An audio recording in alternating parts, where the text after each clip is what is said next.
Muy buenas noches tengan todos ustedes. Estamos aquí con un invitado especial en el canal llamado Abraham Valenzuela. Mucho gusto, amigos. Abraham Valenzuela es cuentista y también es un aficionado a el horror cósmico, a la literatura de horror.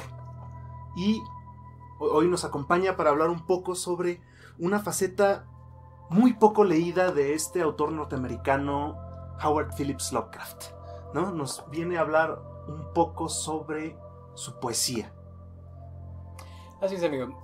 Vamos a platicar el día de hoy los 4 apartados de Los hongos del Yugot, que es un compendio de poemas de Lovecraft. Existen muchos otros, pero son difíciles de conseguir en traducción o no se han publicado. Es uno de los problemas principales. Y es una faceta poco explorada de Lovecraft, ya que la mayoría de las personas se queda horror cósmico, cuentos cortos, parte fundamental del universo que comprende Lovecraft es su poesía. Uh-huh. Y es una llave para entender a toda su obra. Sí, bien. Entonces, estamos hablando un poco sobre este compendio de poesía, porque me imagino que debe tener más sí, poesía, ¿no? Tiene más obras. Pero además de que no está antologada, no está publicada tampoco en español, ¿no? Sin embargo, hay algunos compendios de traducciones que generalmente llevan el título Los hongos del Yugot. Tengo entendido que Lovecraft es un autor que tiene ya una mitología completa dentro de su obra, ¿no? Tiene un panteón de dioses, bueno, que es difícil definir a sus criaturas como dioses, ¿no? Pero para fines prácticos hablamos de dioses, ¿no? Los dioses Lovecraftianos. Tiene su propio panteón, tiene su propia cosmogonía, digamos. ¿Cómo entra la poesía de Los hongos del Yugot dentro de esta obra, dentro de esta cosmogonía de Lovecraft? Es muy interesante porque Los hongos del Yugot están divididos en 4 apartados. Poemas sobre horror cósmico, poemas sobre la naturaleza, poemas metafísicos y poemas oníricos. Y estos 4 arcos temáticos son lo que comprende la totalidad de la obra de Lovecraft. Cuando tú lees todos los poemas de horror cósmico, son 4, y después lees un poco de los textos más oscuros de Lovecraft, que podría ser, por ejemplo, el caso de Charles Dexter Ward, puedes entender muchas cosas que Lovecraft nunca te dice, pero te da a intuir. Y cuando lees los poemas, todo se une, todo tiene sentido. Hablando en este caso específico sobre los dioses exteriores, que no te da una explicación clara o jamás explícitamente, porque no se puede hablar de los dioses, en los poemas sí. Y los poemas comprenden una cantidad de información increíble que te ayuda a codificar este universo. Al igual que los poemas oníricos, aportan también a este universo, a esta esfera, porque leyendo los poemas oníricos puedes comprender mejor lo que está pasando con Randolph Carter, que es el protagonista de varios de sus cuentos, donde trata el tema de los sueños y un mundo alterno. Cuando lees los poemas oníricos, explica cómo funciona el mundo alterno y qué es lo que pasa en él. Es también interesante pensar en las características generales de la poesía y cómo las usa Lovecraft, ¿no? Porque hasta cierto punto la poesía vendría a ser como este tipo de creación literaria en el que se dice más o sea, en el que la interpretación está más allá de las palabras, ¿no? O sea, están más allá de las palabras objetivas que vienen en el papel. Claro. Tiene sentido, ¿no? Que un autor como Lovecraft utilice este recurso de textos breves en el que dé ciertas pautas de interpretación para los textos, ¿no? Claro. Sí. Entonces, para cierta parte de nuestra audiencia que quiera adentrarse a los textos de Lovecraft, ¿tú crees que es una buena idea que empiecen con textos dentro de Los hongos de Yugot? Para cualquier persona que le interese Lovecraft, Los hongos del Yugot son fundamentales. ¿Por qué? Porque comprenden la esencia total de Lovecraft, no solamente de la obra, sino de Lovecraft. Es decir, muchas cosas que no están dichas en los textos, en las obras narrativas, se intuyen y puedes encontrarlas fácilmente en los poemas, que es natural en cierto sentido, justamente por esta misma esencia de la poesía, que es, como dijiste, decir más en poco, porque está cargada de una cantidad impresionante de sentimiento y de información, ¿no? Y que a fin de cuentas aporta muchísimo al universo de Lovecraft en este caso. Entonces, por ejemplo, ciertos textos narrativos que son un poco complicados, ¿no? De Lovecraft, como el ciclo de Randolph Carter, ¿no? Que comprende, no recuerdo qué cuentos. La llave de plata, sí. A través de las puertas de la llave de plata, el testamento de Randolph Carter, la búsqueda soñada de la oculta Kadat, Celefais, incluso aunque no se menciona Randolph Carter, pertenece al mundo onírico, Polaris, estos cuentos son los que... Sí. Estos textos que a veces para el lector novicio son un poco difíciles, ¿no? Son un poco difíciles de interpretar, ¿no? Incluso a veces un poco difíciles de seguir. Pero son muy, muy hermosos, ¿no? Y están llenos de significación, ¿no? Entonces, ¿tú crees que estos textos que son un poco complicados, crees que se aclararían un poco a la luz de los poemas?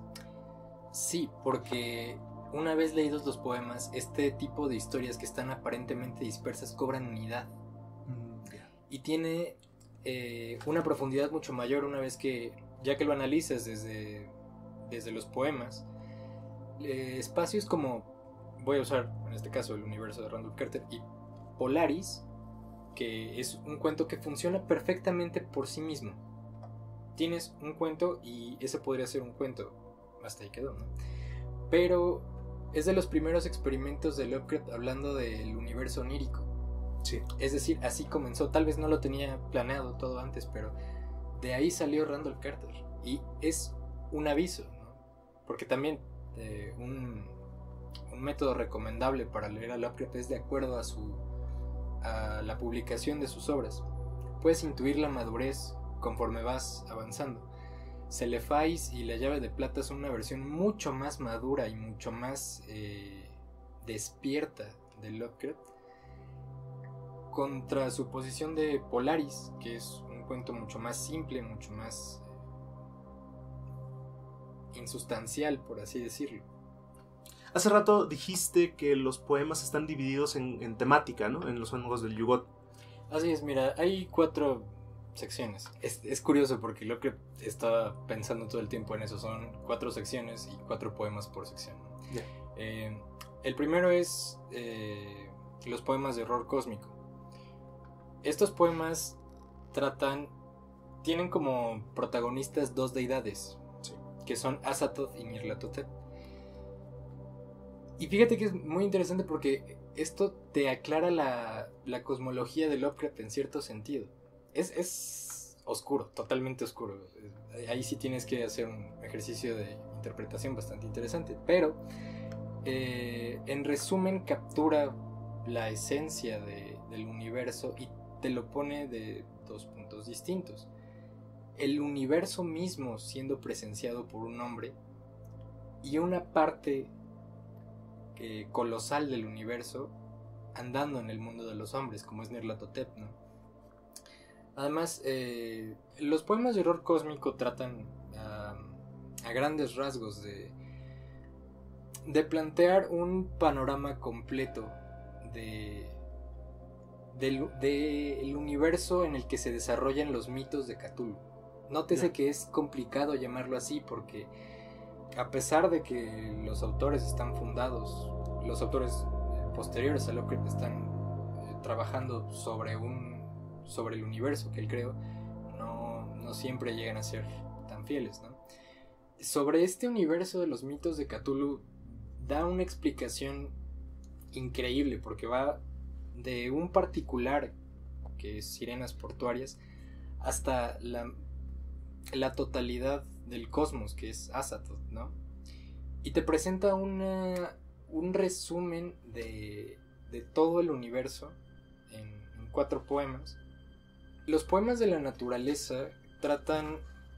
Que es otra sección. Sí, que es otra sección. Trata de explicar una parte muy, muy complicada de la obra de Lovecraft, porque está completamente aparte de todo lo demás. Es decir, no dejó pistas. Son muy pocas las obras en las cuales encuentras esta temática. Que se me ocurre El pantano de la luna y Las ratas en las paredes, que son relatos que no refieren al horror cósmico, son algo distinto.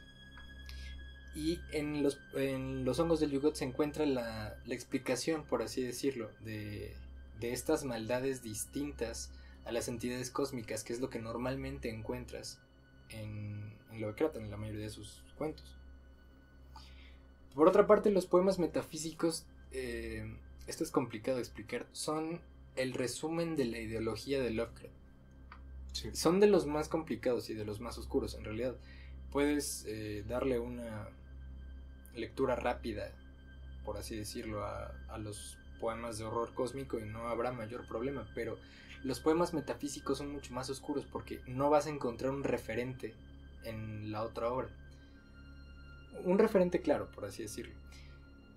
Toda la obra es referente de los poemas metafísicos. Es como todas las ideas de Lovecraft concentradas en una sola parte. Y la verdad son poemas muy oscuros. Sí, necesitan un buen rato de estarle pensando, sí. Los últimos son los poemas oníricos. Y estos son muy interesantes porque también están dedicados a explicar una parte del cosmos, pero están dedicados a la parte del cosmos donde se desarrollan las historias del universo de Randall Carter, a este mundo alternativo que es el sueño, pero en el cual tú puedes realmente vivir, y una especie de paraíso, por así decirlo, porque solamente se alcanza con la muerte. Hablando de temas como, por ejemplo, Celefais, que es un cuento que trata de un soñador buscando llegar a Celefais, la ciudad dorada, ¿no? Claro, el paralelismo con Randall Carter buscando su ciudad dorada. Y resultan ser una especie de mapa o de glosario en el cual puedes ir aclarando algunas dudas que te puedes encontrar mientras lees el ciclo de los soñadores. Incluso te revela un poco de la geografía de estas ciudades oníricas que son difíciles de rastrear, de localizar. Ajá. Sí, tienen una geografía complicada, ¿no? Sí, porque por lo mismo del sueño, ¿no? No son lugares que puedes encontrar en un solo lugar, sino que se van a mover, ¿no? Sí. Y a la vez son tan tangibles, por así decirlo. Maneja una seguridad al hablar de Ultar y hablar de las montañas de Cled, de los templos de los elefantes blancos. Puedes encontrar una cantidad increíble de referencias como si realmente hubiera hecho ese mapa. Y aquí es donde empieza a explicar cómo se desarrolla este universo paralelo a la realidad, por así decirlo. Bueno, entonces esto es un panorama general, ¿no? Del libro. Sí. Entonces, pues recomendamos, ¿no?, la lectura del libro Los hongos del Yugot para los lectores neófitos, para la gente que está apenas entrando en la obra de Lovecraft. Hablamos un poco en términos generales sobre los temas que abarca el libro y sobre digamos, la ayuda que ofrece a la interpretación de la demás obra de Lovecraft, ¿no? Y bueno, esperamos que haya más programas así, en los que hablemos de obras un poco menos leídas de este autor, cuya obra es muy vasta y muy rica, ¿no? Y difundamos un poco, ¿no?, la lectura de estas obras que no están tan recurridas entre los lectores de este autor. Muchísimas gracias, muy buenas noches. Gracias por estar aquí, compañero Abraham. Es un placer, Polo, como siempre. Y bueno, nos despedimos. Buenas noches. Buenas noches.